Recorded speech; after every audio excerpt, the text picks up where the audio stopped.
Hey folks, and welcome to another Pod Stallions minisode.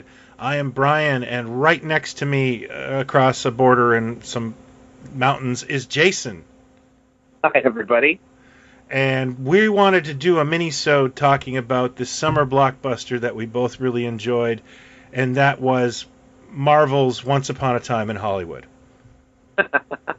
I don't know about you, but I didn't pee during this film because, unlike a lot of movies, there's no story beats there that you knew that you weren't going to miss something if you went pee. Do I make sense? You make total sense. Yeah. And to be fair, I should say that I saw it twice. I think I've only done that with Tarantino in the theater with Pulp Fiction. Everything else I've dug to different degrees, but I've never gone to see it twice. And I saw this twice. And the first time I did go to pee, but of course I knew very little about it other than the trailers. I didn't want to know anything. So I didn't know exactly what the, quote, story sort of was. But you're right. It's without giving anything away for those that, maybe haven't seen it, it is more of a, it would be hard to sort of pitch this to someone as like, what's the plot of the movie? Yeah. It's just kind of a sort of a day in the life kind of thing almost, even though it's, different days or whatever. Yeah, it tends to ramble, but it's like a love... first of all, I think it's a love letter to that period of time, and movies did kind of take their time to tell their stories back then. And that's one of the things I think that's really lost on some people. Like I haven't interjected, but I've seen some people I know on Facebook going, "What the hell did I just watch?" And it's like, yeah... it's not Ant-Man. It's just telling a story, and you may not dig it, especially if you're not like, a film guy. But there's some real gems in there, and I personally loved it. I have to say that it some of his stuff and some of his later stuff, sometimes it takes me a second or third viewing. Sort of like some of the Coen stuff. It's sometimes you don't quite like. Oh, yeah, agreed. Hail Caesar, I didn't quite knock me out when I first saw it. Caught it again, 6 months later, and was like, oh, wait, I'm really digging this. There's more to it. It's so whimsical. I loved that film, but I saw it at home, so a totally different vibe. Yeah, totally different thing. And his stuff is, he can, much as I love Tarantino, he can sort of get indulgent, and it can sort of ramble in the wrong ways here and there. But a lot of the time, when he just has characters just going, and you sort of step back and go, "Oh, that was 8 minutes of, back and forth or whatever," it draws you in, and I got to say, the thing that beyond, again, trying to avoid details here, beyond the soundtrack and the cast and the locations and the fact that it's just a love letter to LA and, all that stuff.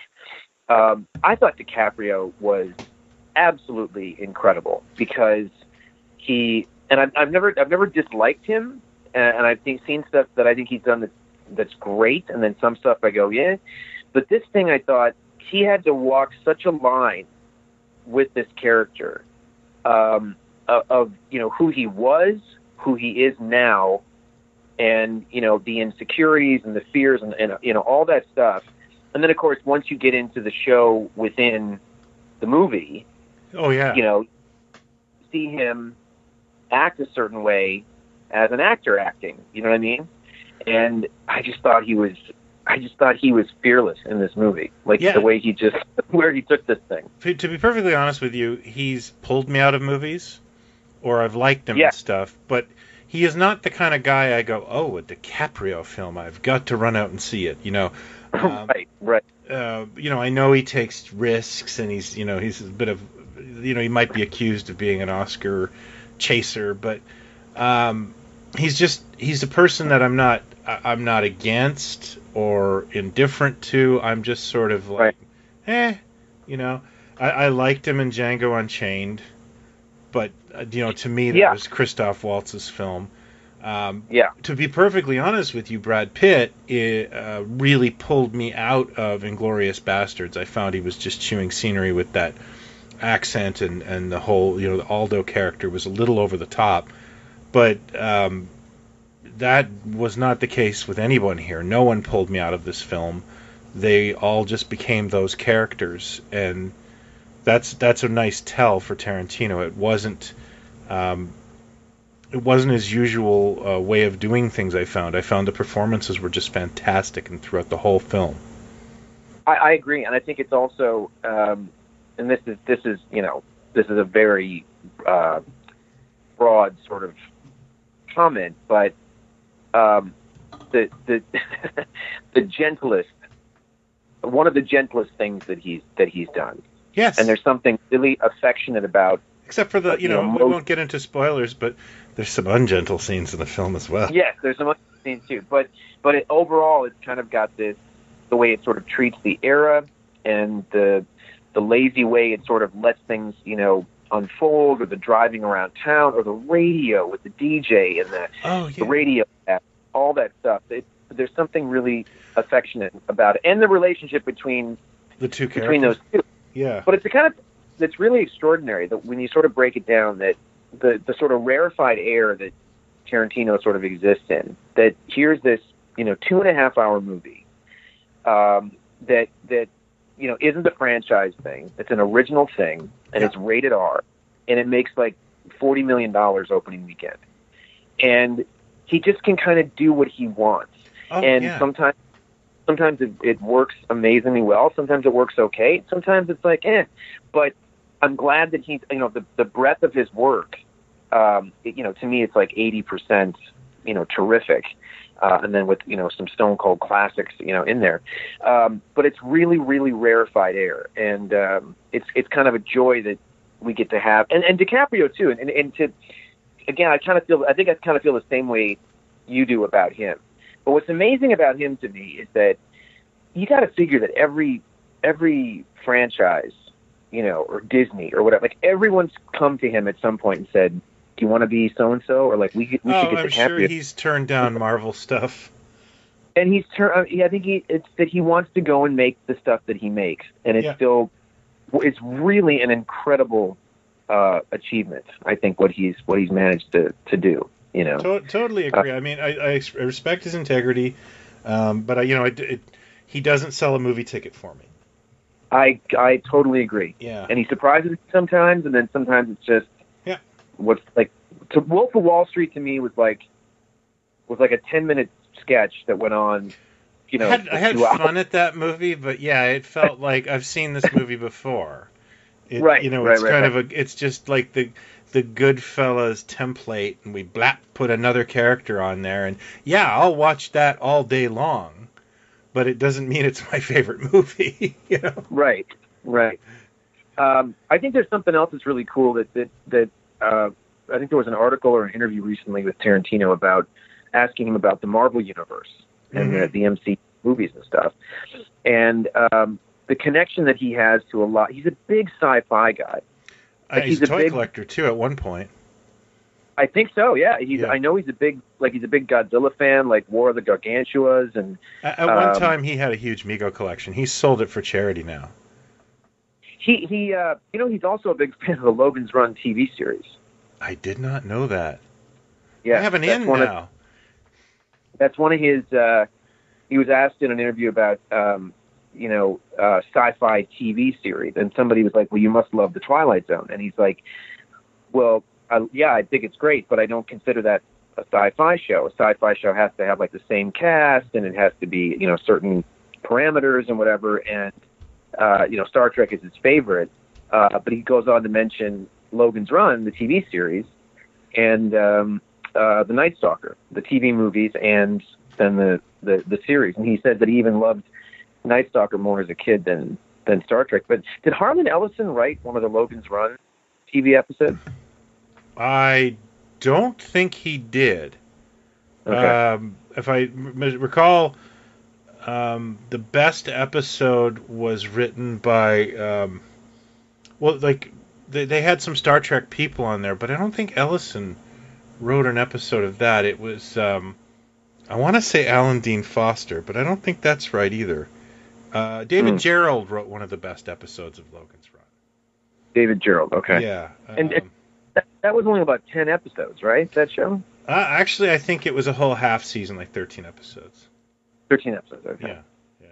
Yeah. But then obviously going back to like Reservoir Dogs. Yeah. I remember you see that in the theater. I saw that in the theater because there was there was a review, or there was an article or a review in Entertainment Weekly that was talking about this new movement and stuff like, Bad Lieutenant and Reservoir Dogs, and Keitel was having this, reemergence and things like that. And that's how I kind of knew who Tarantino was. So there were only a couple theaters that I think showed Reservoir Dogs, but I went and saw it in the theater. And he's got that, Tim Roth's character has that poster of the Silver Surfer on his apartment. And I remember just going, wow, that's, who is this guy? Like, that's pretty cool. That's a pretty cool, little set design thing to stick in there, a little wink. And then he mentioned the same reaction to that. Right? Because it was it was Kirby, right? Yeah, it wasn't Entertainment Weekly for me. It was Film Threat. I was a Film Threat reader back then, and I would good or bad go see the stuff that Christian Gore recommended, and it was a lot of bad. Like sometimes he just liked to aggrandize things because they were outsider, not because they were good. But I went and saw Reservoir Dogs in its original run at a fancy theater in Toronto that actually served beer. I remember that being like, oh my God, And I went with I lived with a film student at the time, and we went to go see it, and I was blown away by that film. Oh yeah, it was kind of a shock to the system, and then I remember the anticipation for Pulp Fiction, and that's when that's when it became mainstream popular, though. Well, but it was the sort of home video thing, where the people who hadn't seen Reservoir Dogs in the theater had rented it by the time people were talking about Pulp Fiction. Everybody sort of latched on to who this guy was. And then True Romance. Was True Romance in between? Because I love True Romance. True Romance was in between. It used his name. Of course, he didn't direct it, but I love that film. That's it. I love that movie. Yeah. And I'm not sure. I think I knew that he wrote the story before I saw it in the theater. It was heavily advertised because of Reservoir Dogs. Oh, yes, I must have known. Yeah. Hated Natural Born Killers. I don't know how much of that was loved it at the time. Now I can't sit through it. I couldn't get out of the theater fast enough. It's so pretentious. Yeah, no, I liked it very much at the time, and I tried to revisit it about a year ago, and I was like, what the hell was you're young and you have some opinions. There's some music I don't listen to either anymore. Yeah. Oh no, totally no. Yeah, I wanted to. This guy was then the next thing was Pulp Fiction, and of course all these film magazines are talking about him or talking to him, and what's it going to be, and the whole Cannes Film Festival thing, and then of course it explodes, and it was a strange phenomenon that you look back on now and it's kind of shocking how mainstream such a strange and violent and offbeat kind of movie became.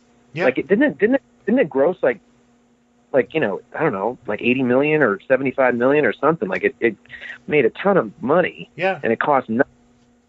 But then I really love Jackie Brown. I do too. Like that. Pardon me. One of my favorites. I do too. I think it's actually an underrated classic. My wife hates it, and it may be the fact that I'm a huge fan of Pam Grier and movies of that era, but sure.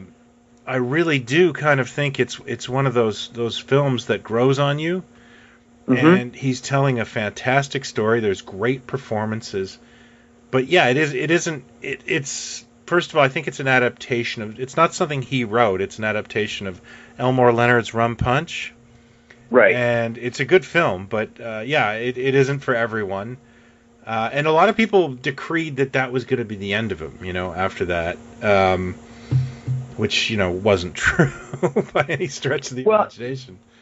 Well, I don't know if this is just was going to bring us to the next thing I was going to say about Once Upon a Time, which I don't think is like giving anything away, but it ties into the pop culture stuff of our childhoods and the stuff that he loves and all this stuff. Jackie Brown, the great story that Robert Forster tells about how there's actually a place over. I can't think of the place, but it's not far from me in Hollywood where he would go for breakfast and stuff, or go to meet with guys. And at the time, Forster didn't even have an agent. Mm-hmm. Like he couldn't get work. And the Tarantino guy would, be in now and then and start talking to him, and then Forster kind of knew who he was and everything, and he sort of says, well, we're going to do something someday, and then kind of leaves it at that. And then at some point, the script, he either gives the script to Forster, or he gets sent it or something, and Forster reads the script, and this is in this interview that's like, I forget, it's the EPK or something for Jackie Brown or afterwards, and he says to Tarantino, he's like, yeah, I read it, I can only see a couple of parts that I could play, maybe, like, I'm not sure what you want me for, but whatever you want, like, and then Tarantino's like, oh, no, I want you for Max Cherry. I want you to be the guy. And Forster's like, what? And then he says, yeah, no, Max Cherry. And Forster says, Quentin, they're never going to let you cast me. And Tarantino says, Robert, they're going to, I can do whatever I want. I can do what I want. And that was it. And Forster said from that moment, his life completely changed. Yeah. Like he hasn't stopped working since. And it's like, he didn't even have an agent at the time. So what you can see these with laser precision, these times that Tarantino has done this throughout his career, the way he has zeroed in on actors that he's loved or whatever and stuck them in something. And this one, I got to say, this one knocked me out almost more than anything in Once Upon a Time. When I read the cast list way back, was Nicholas Hammond. Yeah, Spider-Man. In Once Upon a Time. And you go, well, maybe he just kind of read for it. You're like, if that was any other movie, if it was any other director or any other movie, you could say, yeah, maybe Hammond's name just got thrown into the mix and he came in and read. You have to, if you want Nicholas Hammond for something, it isn't like that. I think he lives in Australia for one thing. I'm saying it had to be Tarantino. It was Tarantino. It had to be. I'm putting it in because of the damn Spider-Man TV series. Well, what else? The Sound of Music, his appearance on Logan's Run. Oh my God, he was on Logan's Run. Was he in Martian Chronicles too? Yes, because that's a Charles Fries production, and Charles Fries produced Spider-Man. There you go. But he was also in the Judas Goat episode of Logan's Run. And I own the pistol from that episode.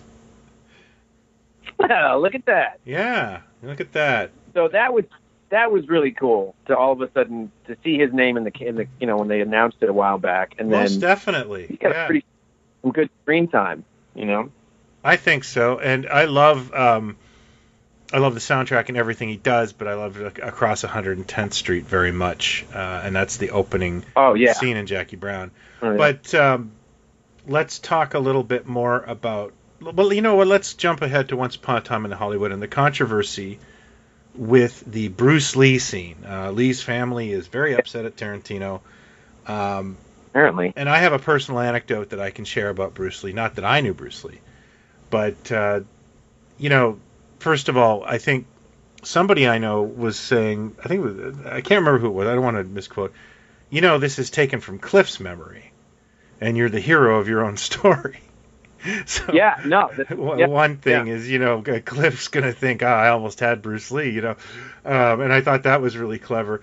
But I was in a bookstore with Van Williams for like an hour. Like nobody showed for a Van Williams appearance because it was really badly unadvertised.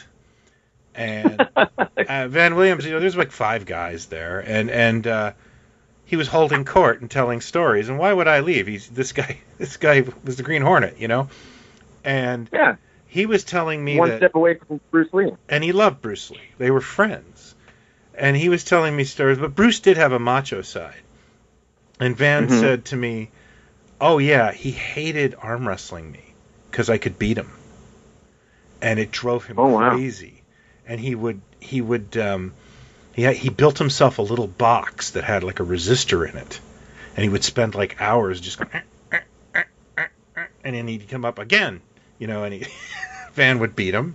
And then he'd like get so frustrated. So he did have that going on, And so I just think it's a fantasy scene anyways to build Cliff up. Well, I remember, when I think of Tarantino and Bruce Lee, I think of the original Politically Incorrect on ABC. Bill Maher had him on, I think pre-Pulp Fiction. Maybe not. But there was a debate or something about, the 60s versus the 70s or something. And I barely remember it. But somebody kind of argued, to Tarantino about like the 70s didn't have much to offer or something. And then Tarantino was like, well, wait a second.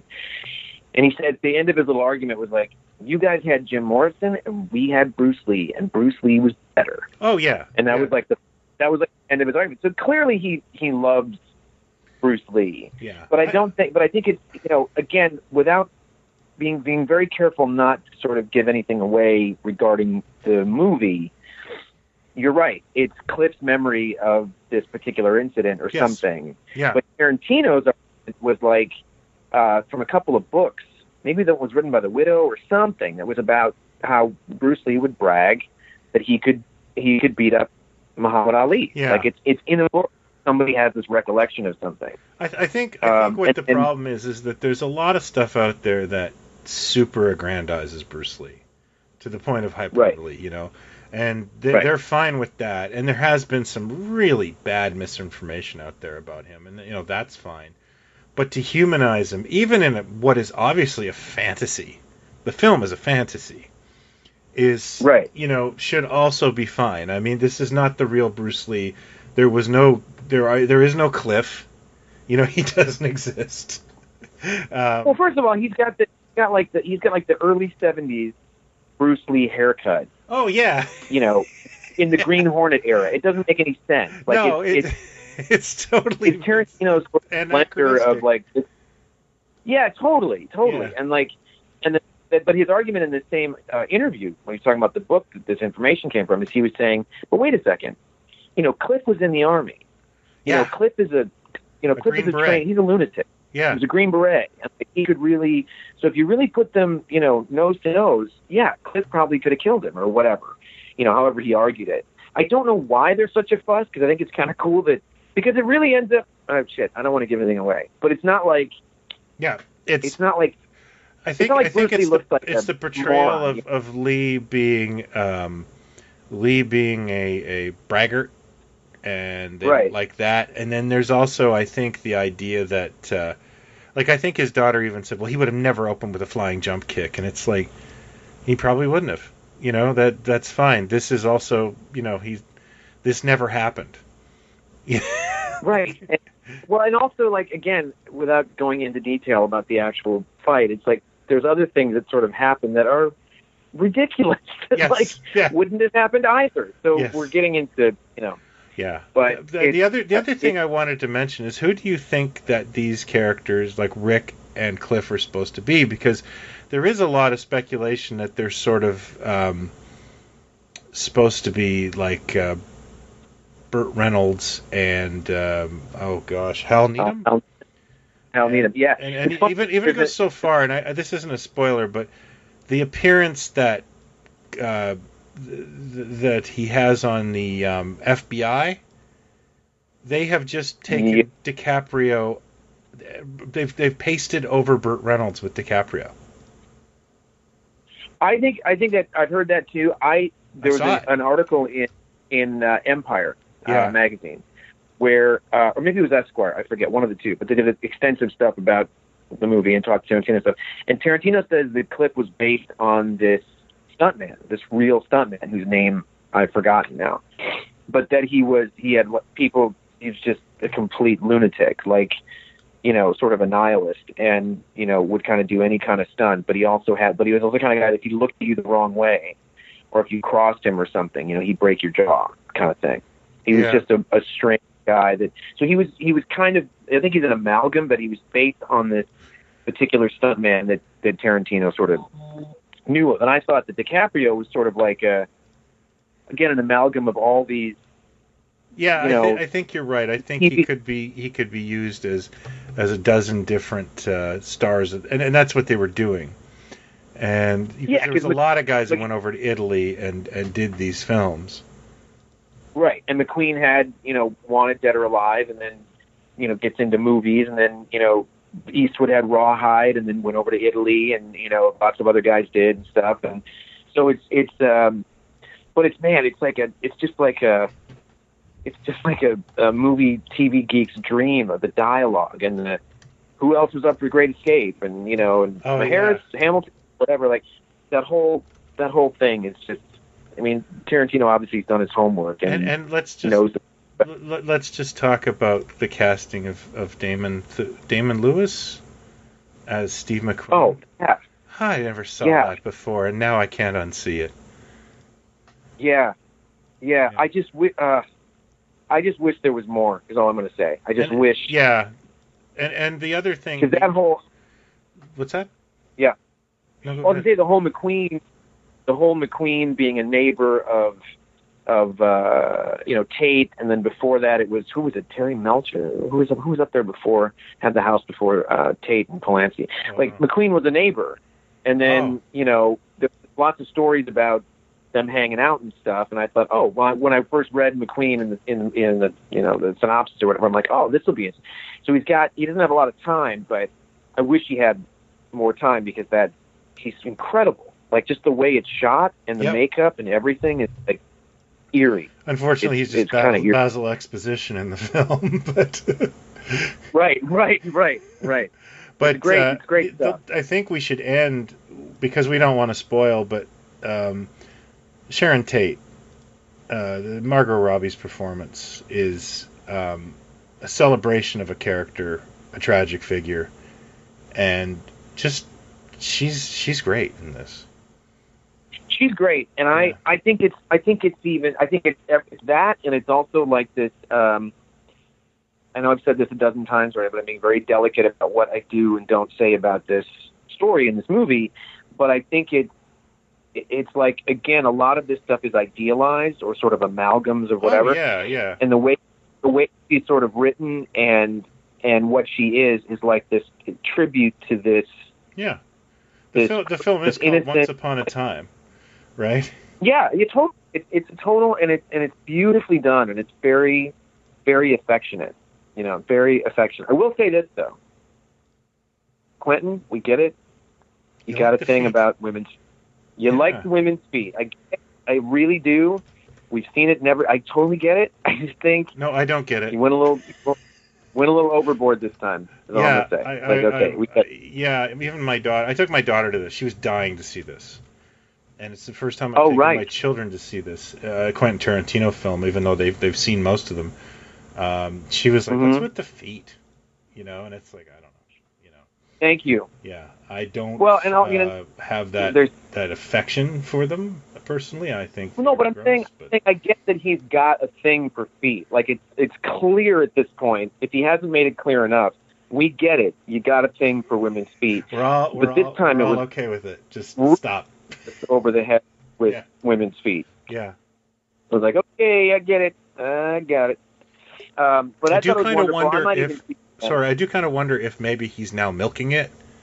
Like he's like, you think I love feet? I think there's a bit of that. He's like, people are looking for this now, and it's kind of buddy. I think there's a bit of that. Also, I want to say, loving Neil Diamond since I was a kid because my big brother. I've been listening to that Brother Love song at least once a day for a week now. Tune might be one of the. It's got to be one of the top marriages of song to film, certainly that he's done. Yeah. Like it could not be more perfect for this movie, for the trailers, because they used the Paul Revere and the Raiders tune. They used the Neil Diamond tune for the next trailer, and just the way he used the music in the trailers, and then every second of the movie. And you know, without seeing it a second time too, there's some serious tension in parts of this movie. Oh yeah. That seeing it a second time, I was able to sort of sit back and just relax and just take it in, knowing kind of where things are going. And yeah, I don't want to give anything away, but the ranch scene is excellent. It's amazingly. Holy shit! Yeah. Holy shit! Yeah, and Pitt, Pitt's great. He's kind of one note, but he does it. Yeah, but he's supposed really to be, well, and he's playing an affable character, and it just works. I unfortunately have to do a family obligation, but I wanted to give one parting shot and then give you one. My parting shot is I never thought I'd be sitting in a theater watching a Matt Helm film. I love Matt Helm. I named my son Dean because of Matt Helm, and to sit there and find out that obviously Tarantino likes Matt Helm is a wonderful, wonderful thing. I'm not a big fan of The Wrecking Crew. That's not my favorite Matt Helm film, but I thought that was really cool. Well, I'm not comparing us to him or anything, but he's one of us. Like he's one of these guys, made good and is encyclopedic about this stuff. And like I said, that Reservoir Dogs, seeing Silver Surfer. Yep. And then Tim Roth's character mentioning the thing, I was like, I don't think I've ever seen that in a movie. I remember laughing out loud at the words "invisible bitch" that his police superior says. Right. That's right. Yeah. So it's cool that he would dig, and because he probably digs James Bond and stuff, but he probably loves. I remember when he programmed the Trio Network for a week. Oh yeah. And he played the Bulldog Drummond, Deadlier Than the Male, the spy movies and stuff like that. So it would make sense that he would be into the other spy movies probably more than Bond, and stuff like Matt Helm, which is great. And I guess he really digs the Marvel movies too. Like he's a big Marvel guy, but he really digs. He loved Thor Ragnarok, and he's seen them all, but there's certain ones that he really, really loves. Yeah, I heard that. Isn't he an Avengers film as well? I thought he was. Well, they used his, for Nick Fury's tombstone at the end of, was it Winter Soldier? Is it, or something? Oh. One of them, where it says, on the tombstone it says, "The Path of the Righteous Man." Oh, okay. Oh, God. Which is a nice place to... Yeah. One of the things I've been doing lately is watching a lot of old kung fu movies. And, nice. It's a good way to spend your days. I'm still picking up Kill Bill references out of these things. It's unbelievable how deep he's gone with this. Oh, really? Yeah. Wow. And I mean, I was the guy when there's a point where when the kiddo jumps over, they use a sound from Inframan, which is one of my favorites, and I was like, I caught that in the theater. So I thought I knew everything, and it's like, oh my God, I know nothing. He's so much stuff in there. There's so many music cues and other things that he's used in Kill Bill. It's just unbelievable how much stuff he worked in there. Am I crazy, or did I read or hear that he wanted Warren Beatty for the Bill part? He did? And Warren Beatty said, call David Carradine. Right. I can't do it, but if you're looking for someone who knows about autoerotic asphyxiation, I got Carradine's number. He's perfect for it. No, I think he wanted Warren Beatty or something. He did want Warren Beatty. He did. Oh, he did. So you do know. And he also wanted to play Pai Mei, but apparently one look at him in the Pai Mei makeup, and he went, nope. And thank God for that. Thank God for that, because when he shows up in Django, it's a train wreck. Being taken out of a movie, holy shit! Has he ever met someone Australian? Is what I wanted to know. But it's just like, if you can't do it, don't do it. Don't. But that's when the needle came off the record for that movie for me. I was like, okay, that's it. I thought it was okay. I thought he was that accent was like Dick Van Dyke in Mary Poppins. I don't know. But, yeah. Wait, you're telling me he was going to do he was going to do like Mickey Rooney makeup and like he was going to go like You Only Live Twice? Yeah, that's the rumor. Kidding. That's the rumor I heard from a friend of mine in the industry, and apparently they all laughed at the way he looked, and he went, "Yeah, you're right," and that was it. Oh, yeah. Wow! Woo! Dodge that sword. Wow. Yeah, and I'm certain. Well, anyways, that's our look at Once Upon a Time in the Hollywood. I'm gonna be Ebert. You can be Siskel. I don't care. But I think we give it 2 thumbs up. Absolutely. See it. I really, really recommend seeing it in the theater. Don't wait. It's really a great experience. I hope you guys like it. Hope you take our opinion and dig it. And we're going to come back very soon with, a full episode, and we got lots of stuff planned. Actually, we're going to record this weekend, and hopefully use a new version to record where we will both sound way better and more consistent. So by saying that, I am promising it, and I will deliver. But right now, I have to go drop my daughter off. So thanks for listening, and look forward to another episode in the next week or so. Awesome. Thanks, guys. Take care.